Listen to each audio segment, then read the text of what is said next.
following is a Comfortably Zoned Radio Network production. Ladies and gentlemen, welcome to Tony D'Angelo's PM Coast to Coast. Now, here's your host, Tony D'Angelo. And a very good afternoon to you, all of the stations along the Comfortably Zoned Radio Network, up and down the East Coast and the West Coast. I'm your host, Tony D'Angelo, and this is again Tony D'Angelo's PM Coast to Coast. Man, I got a show for you today, but it's a rain delay. I honestly wanted to do a rain delay this week. Several of my guests are caught in situations where they cannot break free, and they're like, well, we could do it at a certain time or whatever the case may be, and I'm like, well, do it another time, secretly thinking, I want to do a rain delay. Today's rain delay, we like to, we do a lot of things in rain delays, but oftentimes we get a date in history and we just start poking through the music, the commercials, the newspapers, and what was happening on that particular day. You know, someday, I guess, when we're bombed by Martians and one of the Martians actually starts to listen to some of the things that took place on Earth, maybe they'll run across a couple of these things and think about what a pathetic species the human race was based upon yours truly. But anyway, nonetheless, it is here for history. The date is March 15th, 1977. We have a whole lot happening on March 15th, 1977. We have a new president in the White House, Jimmy Carter. Reggie Jackson has become a Yankee. It's a lot of back and forth, a lot of similarities that you will note in today's news, but one of the things you're not going to have, and I could assure you of that, is the music of March 15th, 1977. Coming up the charts, little bit of disco, Daz by Brick. Man, this will take rust off the bolts. We'll be right back right after this.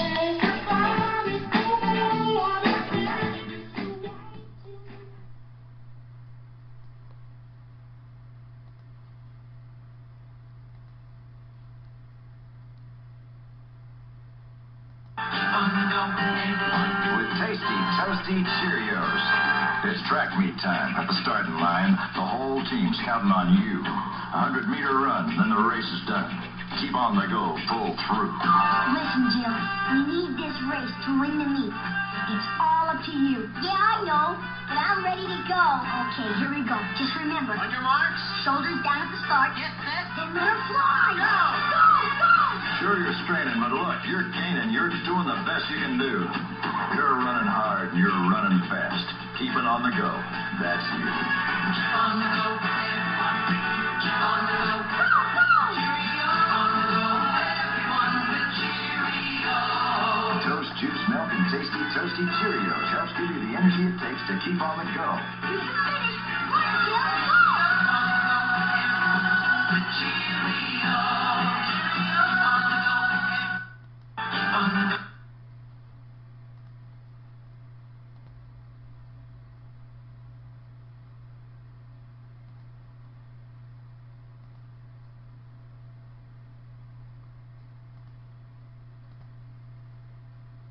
Now, here comes the music. Do I look bothered? Oh, you are awful, but I like you.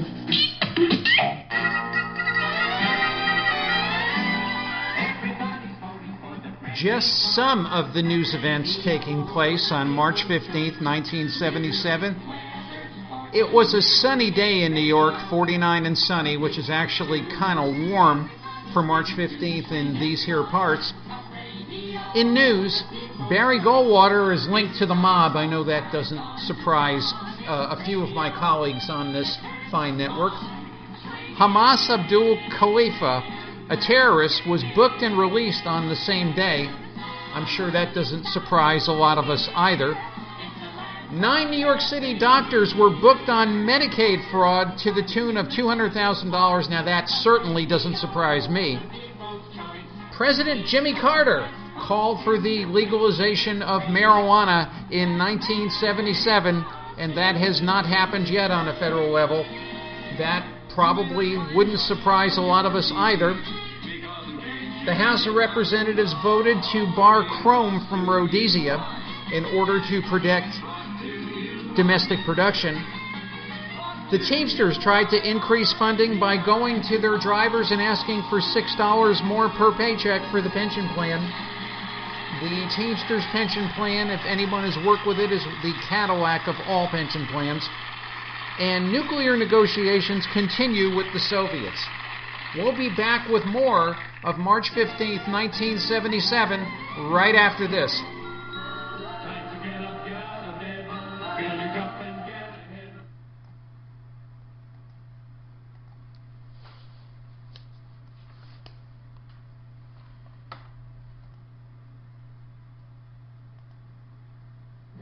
This realistic 40-channel CB radio is on sale right now at your nearby Radio Shack for the unbelievable low price of $49.95.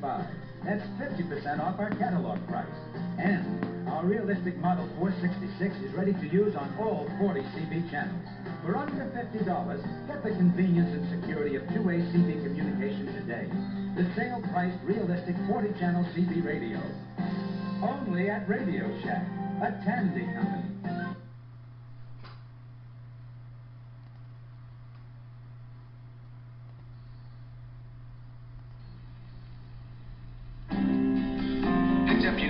Catalog yet. It's free at your nearby Radio Shack, and they're going fast. It's almost as if we've taken this whole store and crammed it right into this.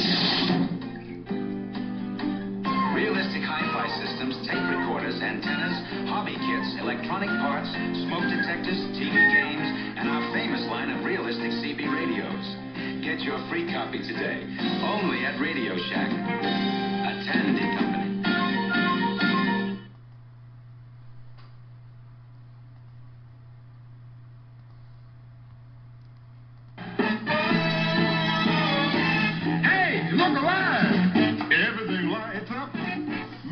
Some of the other events taking place on March 15th, 1977, you want to go to the movies, you're going to have a choice of seeing the Cassandra Crossing, or the Sentinel, or the thriller 2-Minute Warning, or if you're in the mood for a few laughs, you can go see Slapshot with Paul Newman. If you want to stay home and watch TV, ABC is playing 8 is Enough and Three's Company. CBS has MASH. In sports, the Mets and the Jets are fighting over the rental of Shea Stadium, which they did for years and years and years. The Mets had a sweetheart lease and didn't like giving way to the Jets. The Jets are trying to get 3 dates, otherwise they're going to move, and as we know, they eventually did. So that was a little drama that was always playing. Joe Namath is negotiating with the Los Angeles Rams after his career in New York. Poor Joe was pretty much finished by that time. Chris Evert is playing in the Virginia Slims tennis tournament in Madison Square Garden. And Dave Kingman homered in an exhibition game to beat the Los Angeles Dodgers 5-3. Kingman playing for the Mets. And true to form, he ran out of the clubhouse before he could be interviewed. Dave, I understand, is missing to this day. Mickey Mantle and Reggie Jackson met in Florida and chatted legend to legend about what it meant to be a Yankee. And they also professed their admiration for each other. And Catfish Hunter pitched and felt no pain. He had a little arm trouble, but now Catfish is doing okay on March 15th, 1977. Some of the ads. You could get life insurance for $5 a month with Gerber. Modell's Army and Navy has a 2-day sale. Navy shoes are $6.99. And get this, Alexander's has an 8-piece cookware set for the princely sum of $44.99. Man, what a time it was. We'll be back with more of March 15th, 1977, right after this.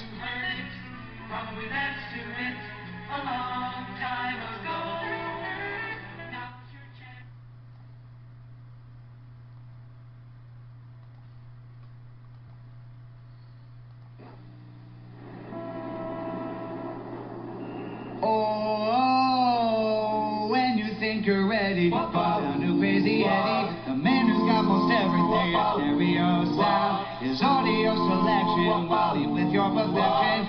He's the man with all the lowest prices around. So come on down and put him to the test. See whose prices really are the best. Who picks you up with the style to fit your place and guarantee a smile upon your face. Oh, when you think you're ready for the new Crazy Eddie, And so the story's told across the whole wide world. Crazy Eddie will not ever be undersold. Need a new stereo color TV CB? Call 645-1196 for the most ridiculous prices ever during Crazy Eddie's Christmas sale. In August.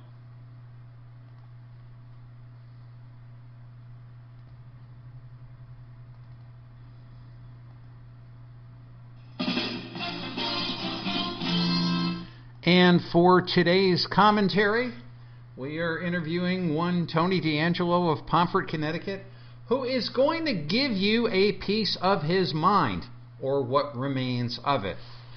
In the blur, which is my daily existence, I noted somewhat through the assistance of good friends that we had two significant Hall of Fame inductions this week, or people admitted to halls of fame. One in baseball, being the Veterans of Baseball, the other being the Rock and Roll Hall of Fame. Now, let's talk about the Baseball Hall of Fame. And the opinions spoken here are purely my own. They are not those of Comfortably Zoned Radio, but I want to give you a piece of my mind. Two very fine players were admitted. There was Lee Smith, a relief pitcher who spent a lot of his time with the Chicago Cubs, and also Harold Baines, a fine player, mostly a designated hitter, from the Chicago White Sox. Now, I have been mentioning for years that there are incredibly deserving players who never seem to get any consideration whatsoever from the Hall of Fame. The most glaring to me is the late, great, legendary gentleman Gil Hodges, and why that doesn't happen, I really do not know. It's just a shame and a blot upon baseball, and baseball points to the museum, and the museum is very secretive in its processes.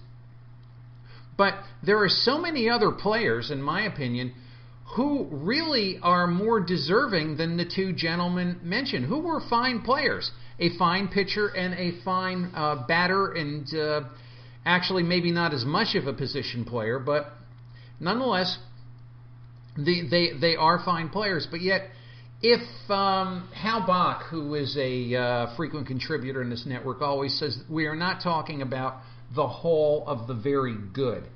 My question is, are we now in the Hall of Very Good, and there are 25 other players who are beyond the capabilities of the people admitted that should be admitted, or should we start purging people from the Hall of Fame? Actually, that's the problem with any mess. Once you start to lower the bar in anything that you do, it's almost impossible to bring it back up. But it's a little curious to me, and I hope somebody from the Hall of Fame is listening.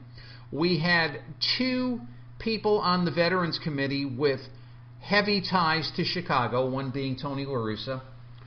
We have two players of color, which looks, for appearance's sake, to be a wonderful thing going in. And we're sure to pack the rafters in Cooperstown in January. Don't you think there's a little bit more to this induction than just admitting two fine players to the Hall of Fame? And alas, if we are not going to be the Hall of the Very Good anymore, can't we start admitting really the best of the best?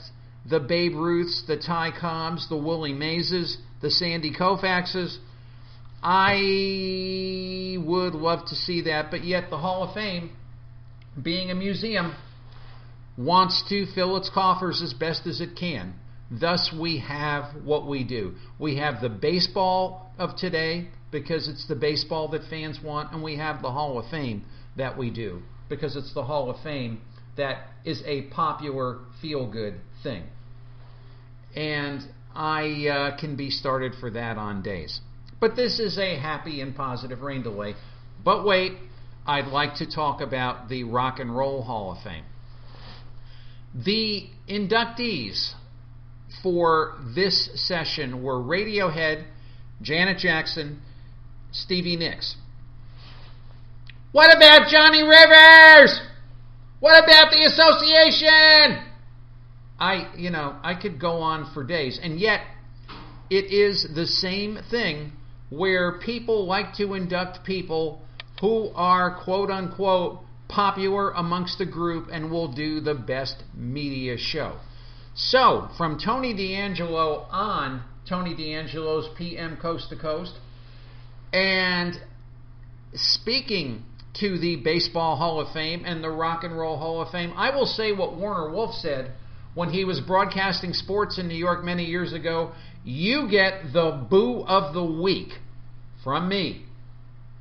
This is my opinion. I'd like to know yours. Hall of Fame, shame on you, both baseball and rock and roll. So we'll be back with more of March 15th, 1977. And as Howard Cosell would say, I'll be back in 60 seconds.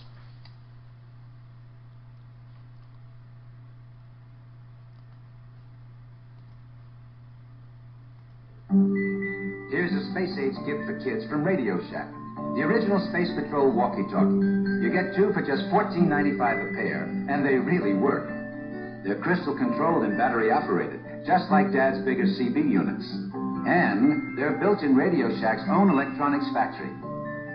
So this Christmas, thrill your kids with a $14.95 a pair Space Patrol. Only at Radio Shack. A Tandy company.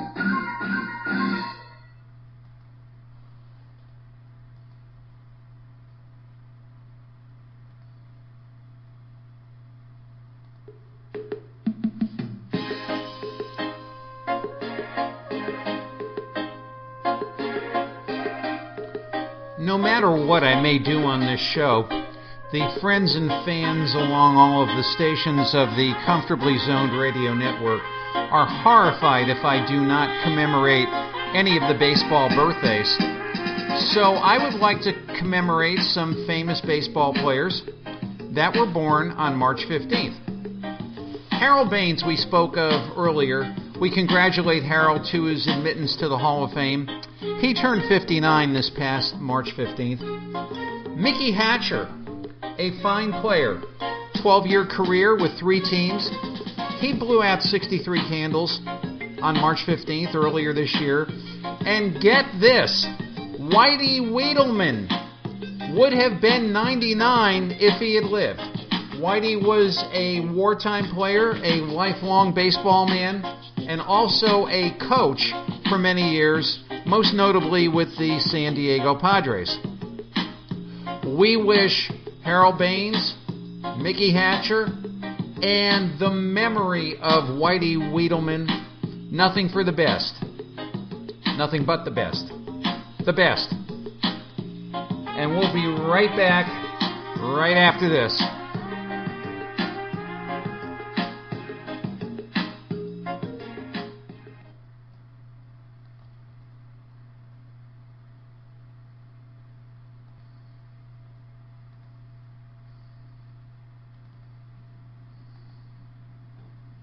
Merry Christmas from Boss Radio.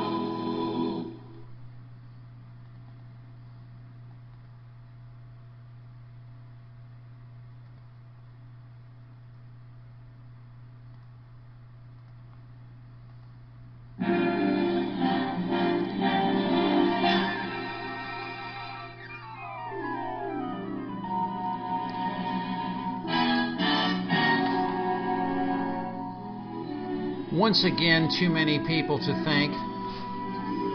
On March 15th, 1977, Reggie Jackson, Catfish Hunter, Mickey Mantle, Barry Goldwater. No, we don't want to thank Barry. We don't want to thank the doctors that were taking money. Some of you may want to thank Jimmy Carter. That's entirely up to you. I kind of like Jimmy Carter because with those interest rates, man, all you had to do was put money in the bank and it was a breeze to pay your school tuition. And more so, all of the fans and friends of this fine, comfortably zoned radio network.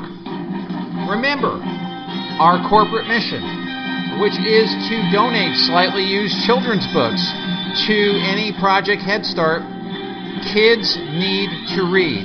Kids need imagination. Hopefully, this has been a little imagination for you. I can kid myself that I'm a radio star.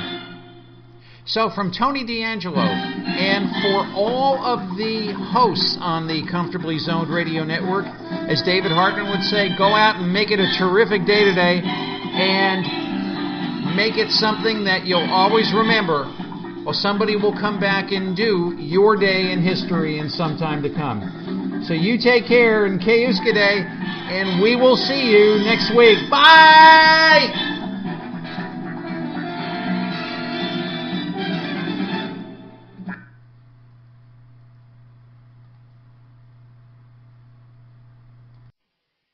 The proceeding was a Comfortably Zoned Radio Network production. Thank you for listening.